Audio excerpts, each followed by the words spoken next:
ஓம் சாந்தி. இந்த அமிர்த வேளை பொழுது ஆத்மா பறவையாகிய நான் சூட்சும வதனத்தில் எனது சந்திப்பினை ஏற்படுத்த பறந்து செல்கிறேன்.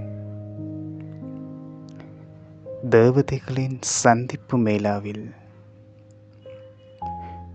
நான் கடைசி வரிசையில் போய் அமர்ந்து கொள்கிறேன். அது ஒரு விசேட அமர்வு. பாப்தாதா அருகில் மம்மாவும் இணைந்து இரு கதிகளில்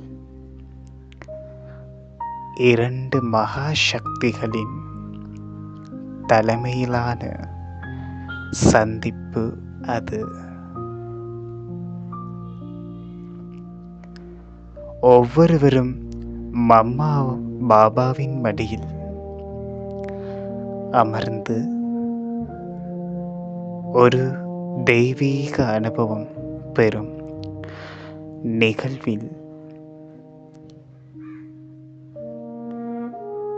எனது வரிசை எப்போது வரும் என சிந்தித்தபடி முன்னால் பார்த்தபடியே அமர்ந்திருக்கின்றேன்.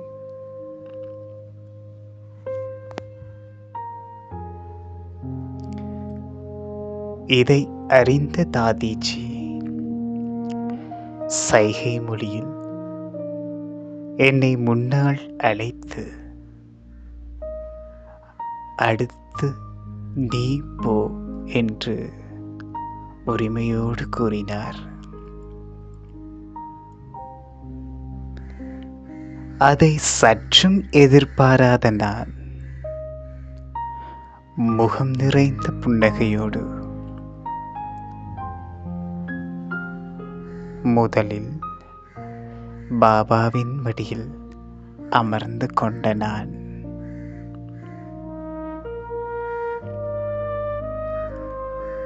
சில கேள்விகளையும்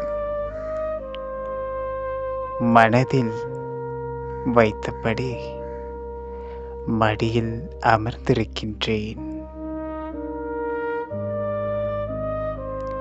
பின்பு மம்மாவின் மடியில் அமர்ந்த போது பாபா மம்மாவை பார்த்து புன்னகை மொழி பேசினார்.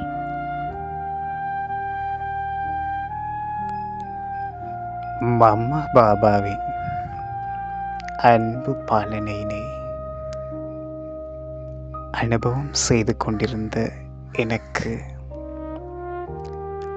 அடுத்த கணம் மம்மா எனது தோளினை மென்மையாக தடவி தட்டினார்.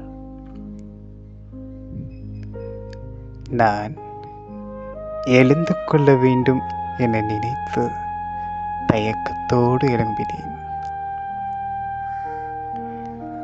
மெதுவாக அசைந்த நான் சற்றும் எதிர்பாராமல் மம்மா எனது கரத்தை பற்றி பிடித்தார். பின்பு வா குழந்தாய், வதனத்தை சுற்றி பார்க்கலாம் என மம்மா கூறியதும் பாபாவின் சைகை மொழியினை அறிந்து கொண்டேன். மம்மா மென்மையான எனது கரத்தை பிடித்து, குழந்தாய், குழந்தை பருவத்து விளையாட்டுக்கள் எல்லாம் முடிந்துவிட்டன.